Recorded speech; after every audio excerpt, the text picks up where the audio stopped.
Protesters stormed Trump Tower in Manhattan on Thursday to demand the release of Mahmoud Khalil and an end to the presidential administration's fascistic policies. Roughly 200 people occupied the lobby of the building, where the President of the United States keeps a residence and where his primary business interest, the Trump Organization, is housed. Also, Trump's son, Barron, lives there while he attends New York University. The demonstration was organized by the anti-Zionist group Jewish Voice for Peace, which posted on Twitter, quote, "We are here at Trump Tower to register our mass refusal to Trump's authoritarian agenda, intent on villainizing Palestinians, immigrants, trans people, and all those who dare to speak up." Protesters waved signs and banners that read, "Free Mahmoud, Free Palestine, Fight Nazis, not students," and Jews say, "Do not comply." Police swept in and cleared the building, arresting about 100 people, including Holocaust survivors who had joined the protest. Mahmoud Khalil remains in detention in Louisiana as his lawyers fight for his release, despite him committing no crime. The Trump administration is trying to deport the Columbia University graduate and permanent legal resident who is married to a U.S. citizen because of his involvement in anti-genocide protests on campus last year.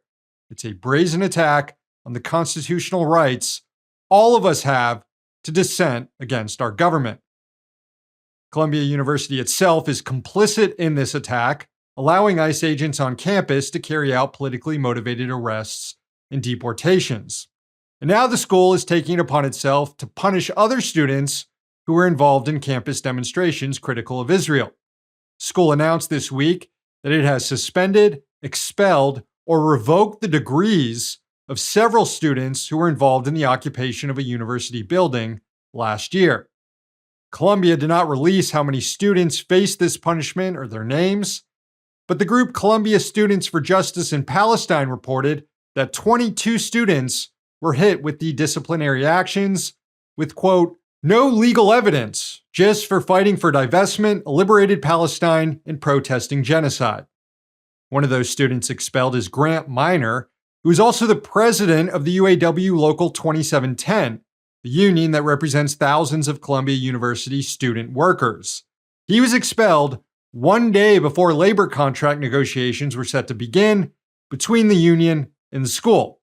In a series of tweets about the expulsion, the UAW said, quote, "The shocking move is part of a wave of crackdowns on free speech against students and workers who have spoken out and protested for peace and against the war on Gaza."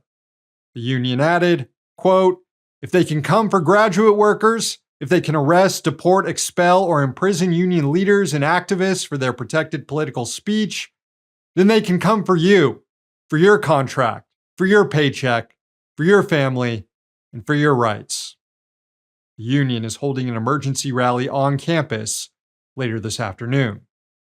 And in a sign of just how deep this repression in our society right now is, a movie theater in Miami Beach is on the verge of getting shut down simply because it screened a film about the plight of Palestinians.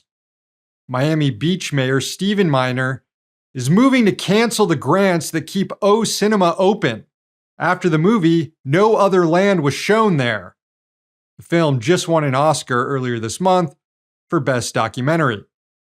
But in a letter to the movie theater trying to discourage it from playing the film, the mayor claimed, quote, "The city of Miami Beach has one of the highest concentrations of Jewish residents in the United States.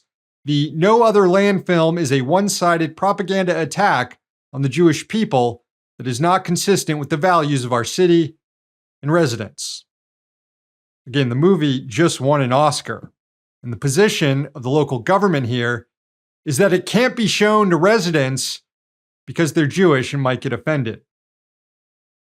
You know, most of us aren't old enough to remember what it was like living during McCarthyism and the Red Scare, but it probably looked a lot like this.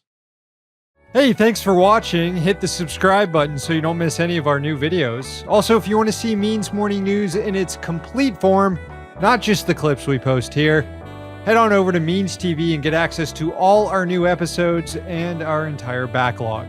Plus tons of other great movies, and original TV shows.